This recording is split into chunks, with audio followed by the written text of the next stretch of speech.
All, this is Anjali और इस video में हम करेंगे how to draw histograms in Python. So histograms एक बहुत इंपॉर्टेंट ग्राफ्स होते हैं जब आपको फ्रीक्वेंसी डिस्ट्रीब्यूशन को स्टडी करना होता है। सो हमने डेटा विजुअलाइजेशन में किया था कि किस तरह से हम लाइन चार्ट बनाते हैं, स्कैटर प्लॉट बनाते हैं एंड बार ग्राफ्स बनाते हैं।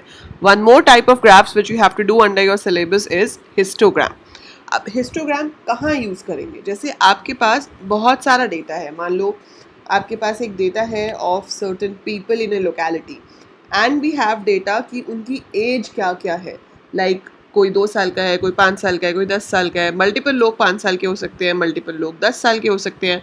तो आपने स्टैट्स में भी देखा होगा, जैसे मैं अब कहती हूँ कि बताओ 0 से लेके 10 ईयर्स तक कितने लोग हैं, 10 से लेके 20 ईयर्स तक कितने लोग हैं, 20 से 30 तक कितने लोग हैं। So I want to get the number of people in certain ranges. So वो चीज़ ऑटोमेटिकली बन सकती है with the help of histogram.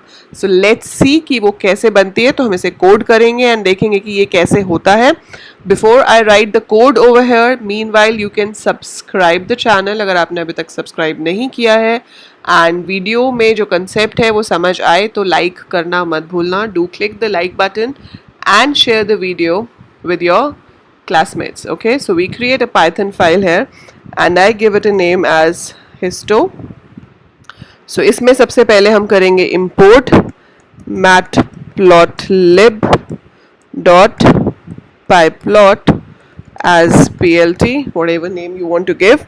अब यहाँ पर मैं एक लिस्ट ले लेती हूँ जिसमें मेरे पास वैल्यूज रिपीटेड हो सकती हैं। मान लो ages of students in school, ठीक है। तो स्कूल में स्टूडेंट्स 3 इयर्स की एज से आने शुरू हो जाते हैं। So I can have like 3 3 3, then I have 4 4 4 4, I have 5 6 6 6 7 7 8 8 8 9 10 10 11 12 12 12 12 12 13 14. Okay, let it be just this much. You can have as many as you want, but हम सिर्फ एक टेस्ट करके देख रहे हैं। तो मैंने ये कुछ वैल्यूज ले ली यहाँ पे एजेस की। अब मैं चाहती हूँ कि इसका एक हिस्टोग्राम बन जाए।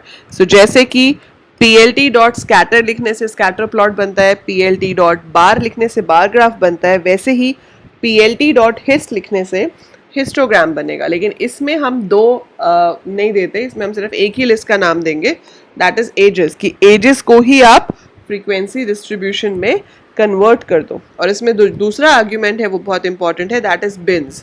मैंने यहाँ पे दिया बिन्स इज इक्वल टू 5। मतलब मैं चाहती हूँ कि 0 से 5 तक कितने हैं पहले वो दिखाए, फिर 5 से 10 वाले दिखाएगा और फिर 10 से 15 वाले दिखाएगा। ठीक है, सो वो आप यहाँ पे दे सकते हो कि आपको क्या चाहिए। And then finally you are going to show this. अब इसको मुझे रन करना है। सो इसको रन करने के लिए I will go to my file which is histo and if I move here I have histo. So I am going to right click on this और मैंने यहाँ से रन हिस्टो कर दिया। सो जब आपने इसको एग्जीक्यूट किया यू कैन सी दिस। सो यहाँ पर ये दिखा रहा है कि अप टू 5, ये जो लाइन है ये 5 तक की है। सो 0 से 5 मतलब 3 से 5 तक हमारे पास इतने स्टूडेंट्स हैं। देन ये जो लाइन आई है इसमें आपके स्टूडेंट्स हैं up to the age of 8। ठीक है, बिन्स इज इक्वल टू 5 से 5 का गैप नहीं है, उसने पूरे को 5 इंटरवल्स में डिवाइड कर दिया। सो 5 इंटरवल्स में डिवाइड किया तो हमारे पास इंटरवल बना है यहाँ तक, फिर यहाँ से 8 तक। सो आई गेस यहाँ से जो उसने शुरू किया है that is from 3 to 5, then 5 to 8, 8 to 11, 11 to 13 and then 13 to 17. So उसके अंदर आपके यहाँ पर बार्स आ रहे हैं। सो ये दिखाता बार ग्राफ की फॉर्म में है, but this is basically the frequency. तो सबसे ज़्यादा फ्रीक्वेंसी इस रेंज में है और सबसे कम जो है वो हायर एज की रेंज में है। तो अगर आपको मैं यहाँ पर अभी हायर रेंज के अंदर वैल्यूज़ और ऐड करके दिखाऊँ, एंड ये जो 8 वाली है इसमें भी थोड़ी एक आधी वैल्यू और ऐड कर देते हैं ताकि थोड़ा डिफ्रेंशिएट हो जाए। अभी वो दोनों बिल्कुल सेम आ रहे हैं। So I added 2 more values हैं। और यहाँ पर जो हमारे पास हायर लिमिट थी इसमें हम अब ज़्यादा ऐड कर देते हैं कि मेरे पास 15 ईयर्स के काफ़ी सारे स्टूडेंट्स हैं and I add a few of 16, ठीक है। अब मैं इसको अगर रन करती हूँ तो आप देखोगे इसमें फ्रीक्वेंसी डिस्ट्रीब्यूशन में चेंज हो गया। अब ये रेंज वाले ज़्यादा हो गए क्योंकि 8 वाले मैंने ज़्यादा कर दिए, तो ये ज़्यादा चला गया और ये भी पहले से ऊपर हो गया, ठीक है। सो दैट शोज, तो आप यहाँ पे देख रहे हो कितने बने हैं, 1 2 3 4 5, so there are 5 bins over है, ठीक है। अगर आपको इसकी ओरिएंटेशन चेंज करनी है, जैसे कि हमने बार ग्राफ में किया था कि आप हॉरिजॉन्टल बार ग्राफ भी बना सकते हो, तो आप यहाँ पे भी बना सकते हो हॉरिजॉन्टल बार ग्राफ। एंड उसके लिए आपको क्या करना पड़ेगा, आपको ओरिएंटेशन एट्रीब्यूट यूज करना पड़ेगा। So you have to write here orientation is equal to, and then you can write horizontal. So if I write orientation is equal to horizontal, so it will appear like this, ठीक है। सो यहाँ से शुरू हो रहा है 0 से, so this way it will be formed. So basically ये बता रहा है कि किस रेंज में सबसे ज़्यादा स्टूडेंट्स आ रहे हैं, ठीक है।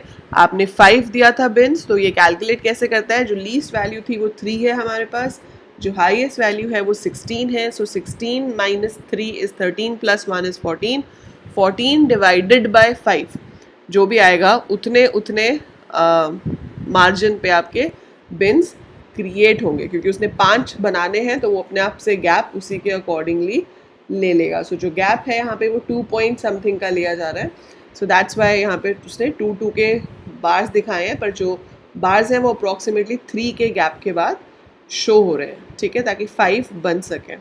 So this is how it is created. बाकी आपसे एग्ज़ाम में इससे रिलेटेड जो क्वेश्चन आएगा वो ज़्यादा डिफ़िकल्ट तो नहीं आता है, उसमें सिर्फ आपसे ये पूछा जा सकता है कि हिस्टोग्राम बनाना है तो PLT dot fill in the blank होगा और आपको वहाँ पे नाम लिखना होगा कि कौन सा फंक्शन यूज़ होगा हिस्टोग्राम बनाने के लिए, ठीक है। या आपको ऐसे मार्क्स दे दिए जाएंगे कि क्लास के मार्क्स हैं, अब एक हिस्टोग्राम के थ्रू दिखाओ कि किस रेंज में ज़्यादातर मार्क्स आते हैं। सो मार्क्स जो हैं वो हमारे 0 to 100 के बीच में लाई करते हैं, ठीक है। आपको अगर लिस्ट ऑफ मार्क्स दे दिया जाए एंड आपको फिर कहा जाए कि आपको क्या करना है, you have to make a histogram to show कि किस रेंज में स्टूडेंट्स के मार्क्स सबसे ज़्यादा आए हैं। तो जैसे मैंने यहाँ पे एजेस की लिस्ट ली है, उसकी जगह पर आप मार्क्स की लिस्ट ले लोगे and you will write marks of different students. तो आपको ये काम खुद करना है, ये आप करके देखोगे। आप एक मार्क्स नाम की लिस्ट लोगे और कम से कम उसमें 20 वैल्यूज़ डालो। वो 20 वैल्यूज़ कुछ भी हो सकती हैं between 0 to 100। So put anything from 0 to 100 in that, assuming कि क्लास में 20 बच्चे हैं और वो उन 20 बच्चों के मार्क्स हैं, ठीक है। फिर आपको उसका हिस्टोग्राम बनाना है with a bin of 5 bins में ही बना लो वो भी। सो 5 बिन्स में आपको उसको बनाना है एंड आप फिर उसे मुझे फ़ोटो क्लिक करके व्हाट्सएप ग्रुप में शेयर करोगे कि आपने जो बनाया उसका आउटपुट कैसा आ रहा है। So that is your histogram, that is what you need to do for histograms. अब ग्राफ से रिलेटेड जो हमारा एक टॉपिक रह गया है वो है how to give the titles, labels and all. So वो लेबल्स जो हैं हम वो ऑलरेडी एक बार पहले कर चुके हैं, वी हैव डन कि हम लेबल कैसे दे सकते हैं। सो लेबल देने के लिए आप क्या करते हो, यू राइट एक्स लेबल, ठीक है, एक्स लेबल दे देते हैं हम और वाई लेबल देते हैं। एक्स लेबल नीचे आता है एक्स एक्सिस पे, सो यहाँ पर हम दे सकते हैं एजेस एंड वाई लेबल भी दे सकते हो। और अगर आपको टाइटल देना है चार्ट का, so you can just write PLT dot title. So we can write age distribution amongst people, so it will show the title and that is it। ये सिर्फ थोड़े से कमांड्स हैं जो आपको पता होने चाहिए। सो आप देख रहे हो यहाँ पे age distribution amongst people is the title, X label यहाँ पे है, अगर मैं Y label दूंगी तो वो यहाँ पर आ जाएगा। So that is how few things are there which can be used to format your graph। अब एक वीडियो हम और करेंगे डेटा विजुअलाइजेशन की, जिसमें मैं आपको बताऊंगी कि डायरेक्टली डेटा फ्रेम को कैसे प्लॉट किया जा सकता है and some more formatting thing we have, so we'll be discussing in that video. उसके साथ हमारा डेटा विजुअलाइजेशन जो है वो कंप्लीट हो जाएगा। After completing data visualization which is your chapter number 3 in Sumita Arora, we will be starting with importing exporting data between CSV files। ये मैं ऑलरेडी लाइव क्लास में करा चुकी हूँ आपको, but still I will cover it again. और my SQL के साथ जो ट्रांसफ़र है वो इस साल आपको सिलेबस में नहीं आएगा, तो वो हम अभी नहीं करेंगे, but we will be doing with the CSV file. After that we will be starting with the MySQL SQL revision tour, and I will try के साथ साथ आपका कंप्यूटर नेटवर्क जो थियोरी वाला पार्ट है वो भी शुरू कर दूँ। सो या tomorrow we will be finishing with data visualization and day after we'll do CSV files। उसके बाद easy वाला काम आ जाएगा जो कि SQL है। सो जो Python से काफ़ी ज़्यादा easy है, वैसे तो Python खुद भी easy है, but MySQL is much easier than that। And साथ के साथ मैं आपको Python के प्रैक्टिस क्वेश्चंस अपलोड करती रहूँगी ताकि आपको पता चले कि आपको एग्ज़ाम्स में Python से रिलेटेड क्वेश्चंस कैसे आएंगे और आपको उन्हें कैसे अटेम्प्ट करना है, राइट। सो जाने से पहले वीडियो पे लाइक कर देना, शेयर कर दो अभी के अभी अपने व्हाट्सएप ग्रुप्स में जहाँ पे आपके बाकी के क्लासमेट्स हैं जिनके पास IP है। And by the time I upload more, keep watching, keep learning. Thank you.